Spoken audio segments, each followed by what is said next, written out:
हमारा क्वेश्चन कहता है ए particle of mass small m moves along the internal smooth surface of A vertical cylinder of radius capital R। ठीक है, ये देखिए हमारे पास एक वर्टिकल सिलेंडर है जिसका रेडियस है R। ये रेडियस है R। और क्या क्या दिया है इंफॉर्मेशन, और ये दिया है कि इसका जो इंटरनल सरफेस है वो स्मूथ है। ठीक है, और हमारा पार्टिकल जिसका मास स्मॉल m है इसके अंदर के सरफेस पे मूव करना स्टार्ट करता है। Find the force with which the particle acts on the cylinder wall if at the initial moment of time its velocity equals v naught and forms an angle alpha with the horizontal।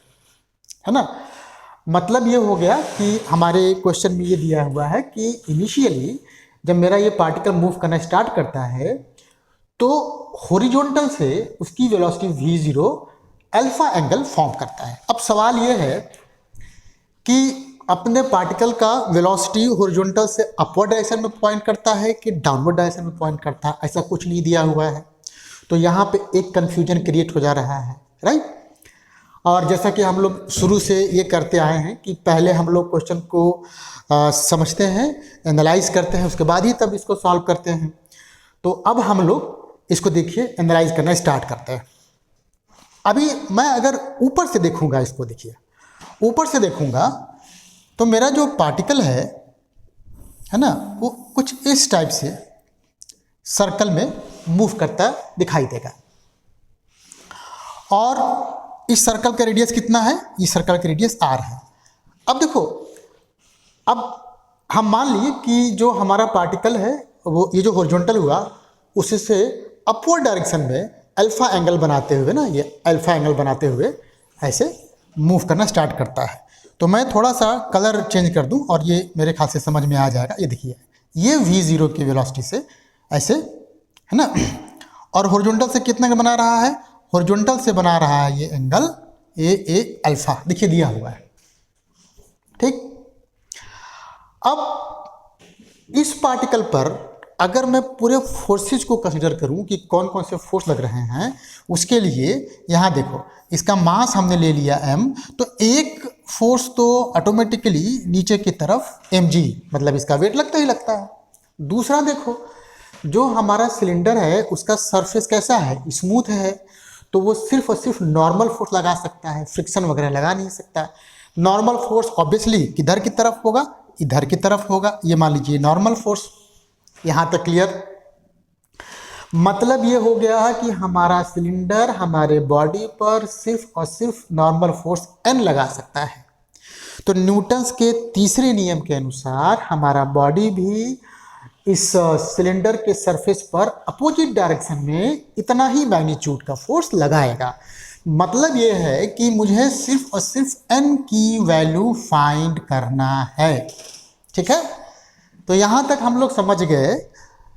और अब थोड़ा ध्यान दीजिए, ध्यान ये दीजिए कि ये जो आपका वेलोसिटी है इसका अगर आप हॉरिजॉन्टल कंपोनेंट लेंगे तो वो वैल्यू इधर आ जाएगा v0 cos अल्फा, और जो वर्टिकल कंपोनेंट लोगे वो वैल्यू हो जाएगा v0 sin अल्फा। ठीक है, अब जैसा कि हमने आपको शुरू में कहा था कि जब भी कोई बॉडी है ना एक कॉम्प्लिकेटेड पाथ पे मूव करता है तो हम ट्राई ये करते हैं कि उसके मोशन को 2 या 3 म्यूचुअली परपेंडिकुलर है ना डायरेक्शंस में रिजॉल्व कर दें। जिनको प्रोजेक्टाइल मोशन के क्वेश्चंस ढंग से आते हैं वो इस बात को समझते हैं। ठीक है, तो यहाँ देखो, अब मैं ये कहता हूँ कि मेरा जो ये पार्टिकल है इसका इनिशियल वेलोसिटी ऊपर की तरफ हो गया v0 sin अल्फा, और उसको डाउनवर्ड डायरेक्शन में एक फोर्स लग रहा है mg। कौन लगा रहा है, ये लगा रहा है ग्रेविटी। तो ये वैल्यू घटेगी, है ना, ये वैल्यू घटेगी। बहुत अच्छी बात। क्यों? क्योंकि रिटार्डेशन लग गया। अगर मैं ऐसा लेता कि मेरा जो पार्टिकल है वो हॉरिजॉन्टल सर्कल से है ना नीचे की तरफ अल्फा एंगल से बना रहा है, उस केस में ये वेलोसिटी बढ़ता। तो वर्टिकल कंपोनेंट में जो वेलोसिटी मतलब वर्टिकल डायरेक्शन में जो वेलोसिटी है वो घट बढ़ सकता है। चलिए यहाँ तक तो ठीक है। अब चले आते हैं सॉरी अब चले आते हैं हॉरिजॉन्टल डायरेक्शन में, है ना, इसके मोशन को जो है एनालाइज करने के लिए। यहाँ पे समझो जरा, ये जो नॉर्मल है वो v0 cos अल्फा के परपेंडिकुलर है।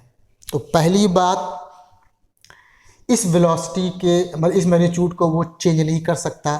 क्यों नहीं कर सकता? क्योंकि फोर्स जो है इस डायरेक्शन में डिस्प्लेसमेंट के परपेंडिकुलर है।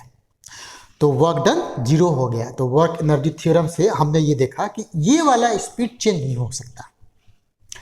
बट ये जो n है, चूंकि v0 cos अल्फा के परपेंडिकुलर है, तो ये एक सेंट्रीपिटल फोर्स प्रोवाइड करेगा, जिसकी वजह से ये पार्टिकल, है ना, सर्कल में मूव कर रहा है।